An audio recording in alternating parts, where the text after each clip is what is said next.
Welcome to the deep dive.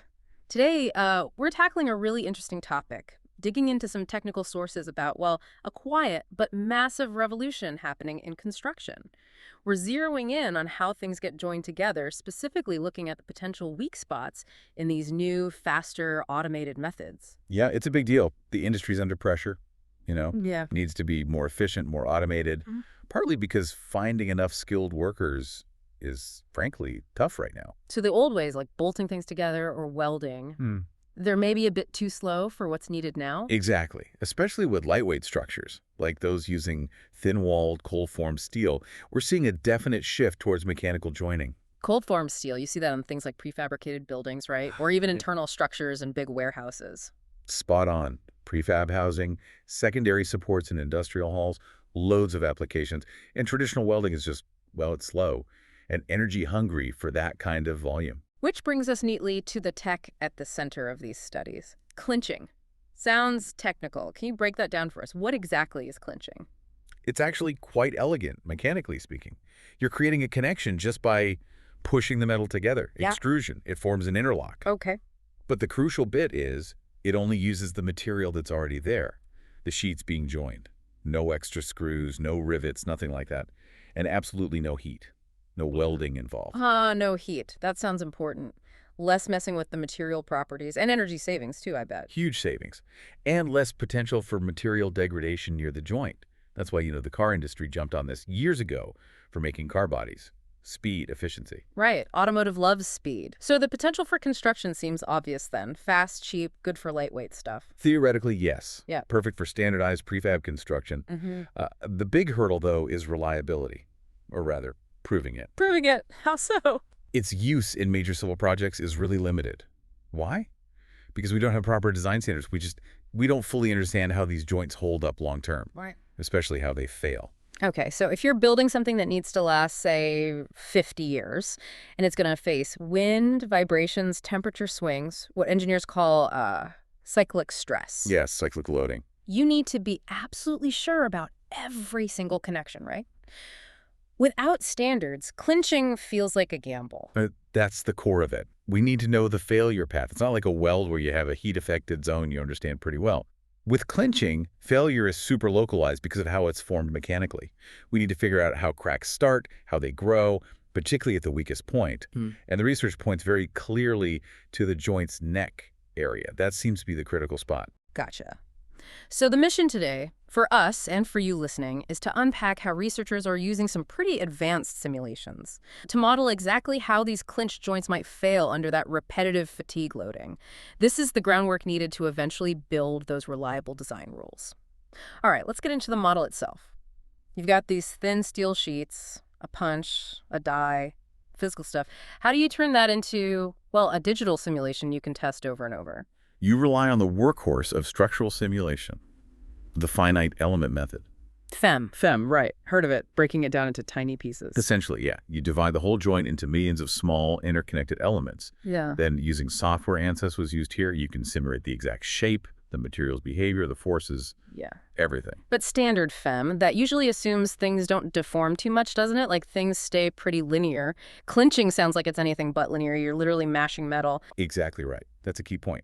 Standard linear FEM wouldn't work here, which is why they use a specific, more advanced technique, geometric and material nonlinear analysis, AMNA. GMNA. Okay, why is that so crucial? Because clinching involves massive changes. First, you get these really large nonlinear deformations just making the joint. The metal flows plastically. Second, and this is critical, GMNA captures the result of that process. It models the plastic strain that's occurred and, importantly, the residual stresses. Residual stresses, like stresses locked into the metal after it's been formed. Precisely. Internal stresses that are just sitting there because of the manufacturing process. If you don't model those nonlinear effects and the residual stress with GMNA, your simulation of how it behaves later under load will just be wrong, especially for fatigue. So you're not just modeling the joint in use, you're actually modeling the making of the joint first to get the starting conditions right. That's a great way to put it. You have to capture the as-manufactured state accurately. And the detail needed, I saw in the notes, this wasn't a trivial model, something like 378,000 elements and nearly 900,000 nodes for 2 thin sheets of steel. Yeah, it's computationally intensive. That level of detail, using those specific solid 186 elements they mentioned, it's needed to accurately capture the stress gradients, especially in that tiny critical neck area. You can't skimp on the mesh there. And they mentioned other methods exist, like XFEM, which is apparently good for watching cracks grow dynamically, but they stuck with the classical FEM for this part. They did. XThem is powerful for propagation. But for this initial work, just mapping the stress field before failure really kicks off, the classical nonlinear FEM was deemed sufficient. Yeah. More time-consuming, perhaps, but it gets the baseline stress state. And getting the material right in the simulation was obviously key, too. They used a specific model for the S235 steel. Yep, a multilinear material model with isotropic hardening. The important thing is they didn't just pull parameters from a textbook.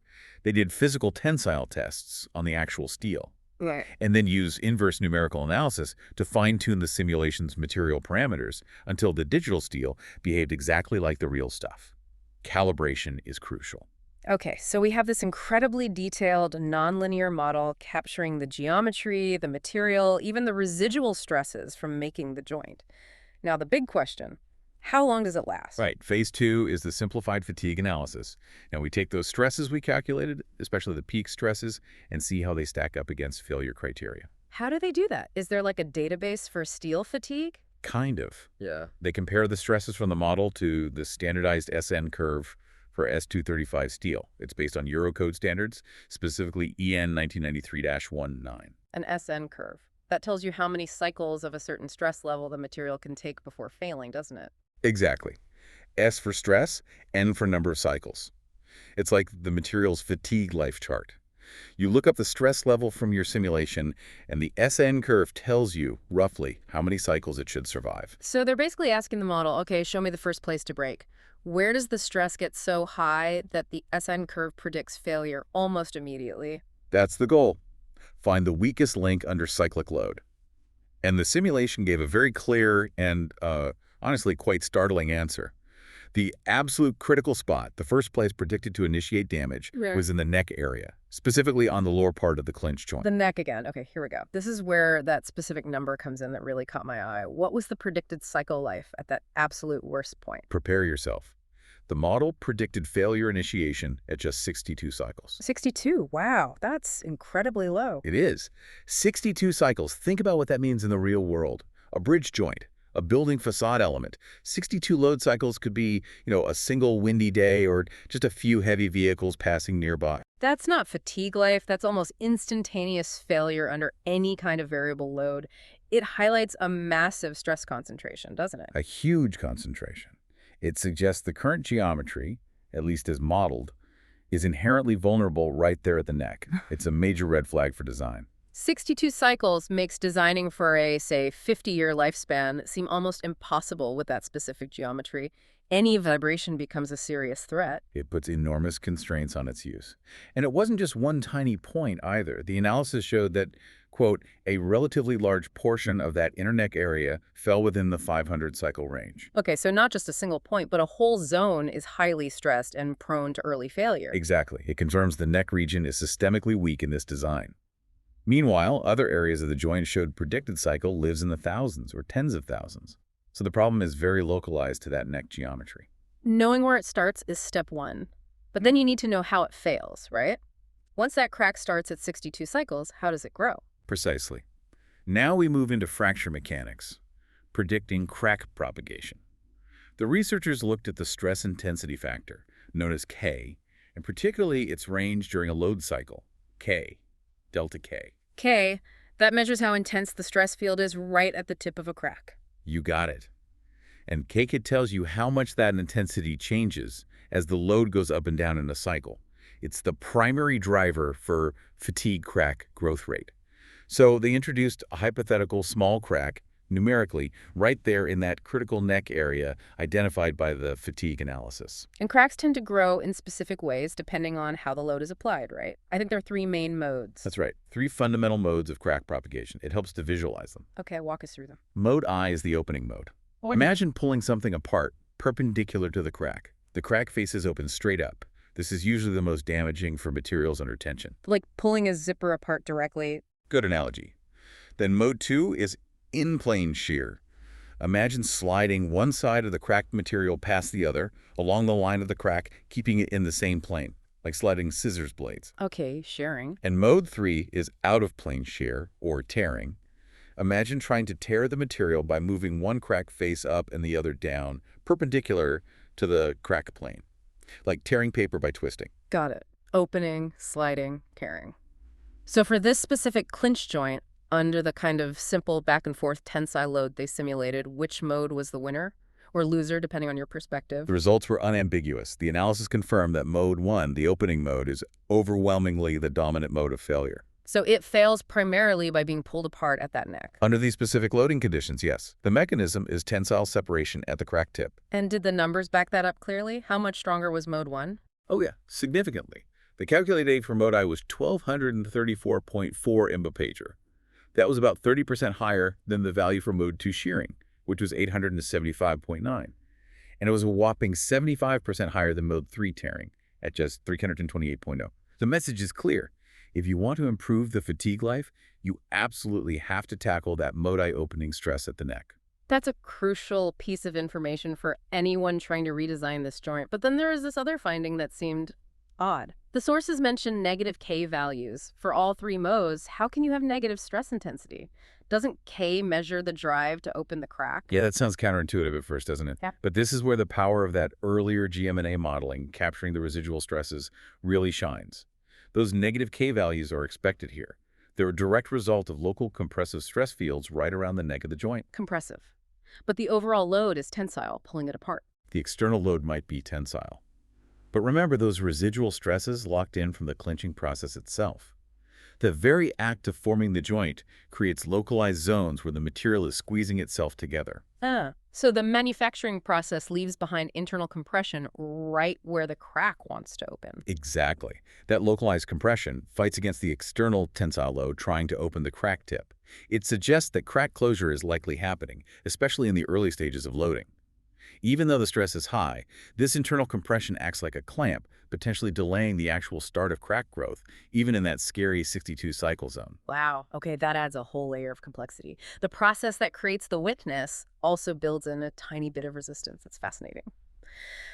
All right, let's try to summarize. What are the key takeaways for engineers, designers, anyone listening who deals with structures? We've seen clinching is promising, driven by automation needs, big potential. But these simulations show a serious vulnerability, that neck area. Failure predicted potentially as low as 62 cycles. And the way it fails is mostly mode-ite tensile opening. That's the core message. And the immediate next step, it'd have to be experimental validation. Rigorous physical testing. We need static tests, fatigue tests on real joints to see if they actually fail at 62 cycles, or if that negative K value, the crack closure, helps more than the model predicts. The simulation needs grounding in reality before you build bridges with it. Can't argue with testing. And the simulations themselves need more work too, right? This was just simple tension. Absolutely. The models need to evolve. Look at combined loads, shear plus bending, which is common. Look at temperature effects. Real-world conditions are messier. And crucially, the research points towards parametric studies. We need to start tweaking the design in the simulation.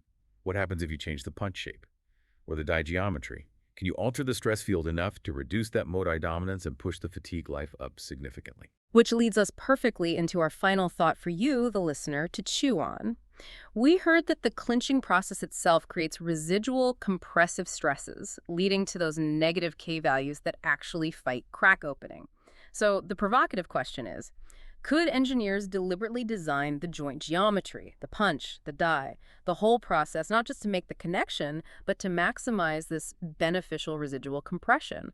Could you turn what seems like a side effect of manufacturing into a deliberate engineered defense against fatigue failure? That's the million-dollar question, isn't it?